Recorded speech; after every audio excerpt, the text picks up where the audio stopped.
Assalamualaikum warahmatullahi wabarakatuh. Saya Salwa Raditya Putri dengan NIM 230161181 yang akan menjelaskan tentang wancana. Wancana dalam teks linguistik adalah rangkaian kalimat yang terkait dan membentuk satu kesatuan makna. Wancana bisa berupa teks tulisan atau percakapan lisan. Wancana bisa ditemukan di berbagai bentuk, yaitu buku, artikel, ceramah, wawancara, dan lainnya. Ciri-ciri wancana. Yang pertama, kohesi adalah wancana yang memiliki keterkaitan antar kalimat yang kuat. Yang kedua, koherensi, yaitu wancana yang harus masuk akal dan memiliki alur yang jelas. Yang ketiga, tujuan komunikatif adalah wancana yang memiliki tujuan, baik itu membujuk, menghibur, atau tujuan lainnya. Yang keempat, struktur organisasi. Wancana biasanya memiliki struktur terorganisir dengan pengantar, isi, dan penutup. 3. Alat wancana.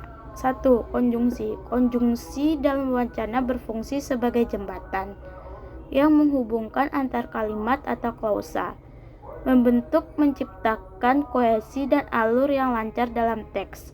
Konjungsi bisa berupa kata tetapi, atau, meski, dan lainnya. 2. Pronomina. Pronomina atau kalimat ganti yang berfungsi untuk menggantikan nama atau kata benda, sehingga teks tidak terasa berulang-ulang dan membosankan. Pronomina bisa berupa kata dia, kamu, mereka, itu, dan lainnya. 3. Elipsis. Elipsis dalam wancana adalah teknik yang digunakan untuk menghilangkan satu atau lebih kata yang sebenarnya dibutuhkan dalam teks, tetapi sudah jelas dan dimengerti, maka kata tersebut dihilangkan. Yang keempat, kepaduan. Kepaduan dalam wancana adalah keterkaitan antara kalimat-kalimat dan paragraf-paragraf dalam teks. Kepaduan ini dapat dicapai dengan menggunakan kata penghubung. Yang kelima, yaitu kesatuan. Kesatuan dalam wancana adalah prinsip yang mengharuskan semua kalimat atau paragraf dalam teks memiliki topik yang sama dan saling berkaitan satu sama lain. Kesatuan dalam wancana ini bisa dicapai dengan memperhatikan penggunaan kata penghubung, memilih detail relevan, dan memastikan semua kalimat atau paragraf dalam teks memiliki fokus yang sama. 4. Jenis-jenis wancana. Yang pertama, wancana deskriptif. Wancana deskriptif ini jenis wancana yang memberikan gambaran atau deskripsi tentang objek, tempat, atau orang. Wancana ini bisa membantu pendengar atau pembaca membentuk gambaran mental yang jelas tentang apa yang dijelaskan di dalam teks. 2. Wancana naratif. Jenis wancana yang bertujuan untuk menceritakan suatu kisah atau cerita.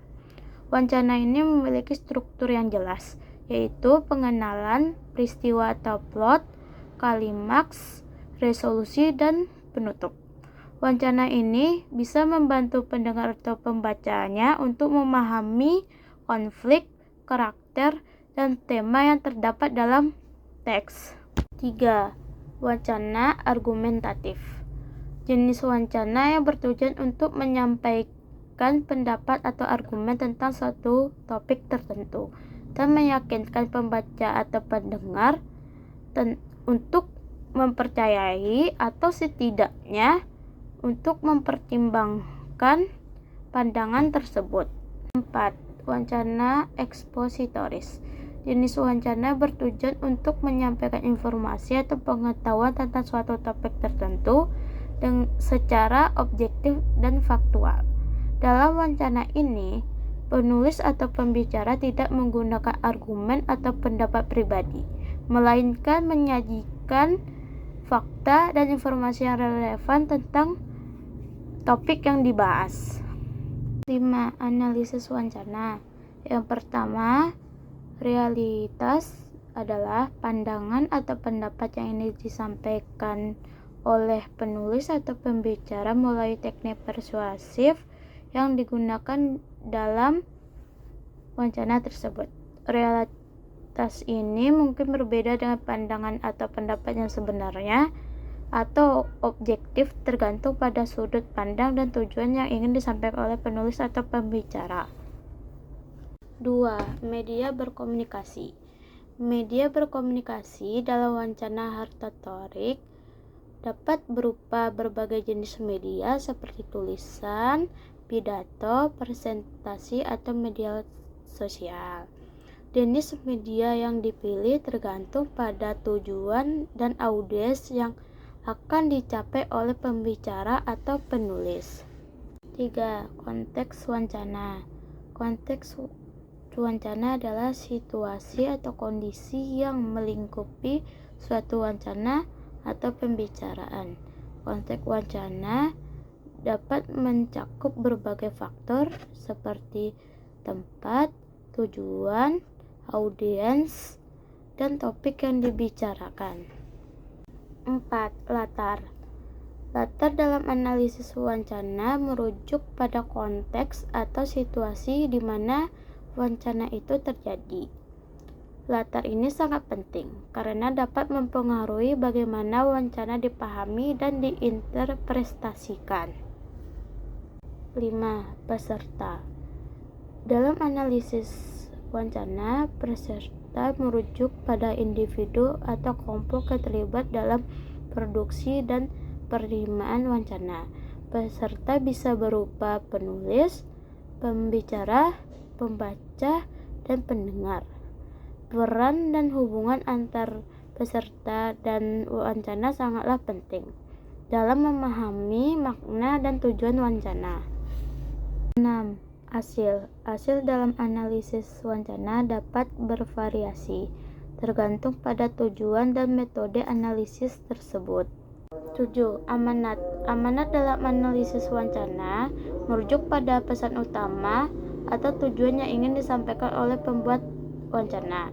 Ini bisa berupa ide, nilai, perasaan, atau tindakan yang ingin disampaikan oleh pembaca kepada pendengar atau penulis. Terakhir, jenis genre. Jenis genre dalam analisis wacana merujuk pada kategori wacana berdasarkan karakteristik dan tujuannya. Baik, itu saja yang bisa saya sampaikan. Saya ucapkan terima kasih. Assalamualaikum warahmatullahi wabarakatuh.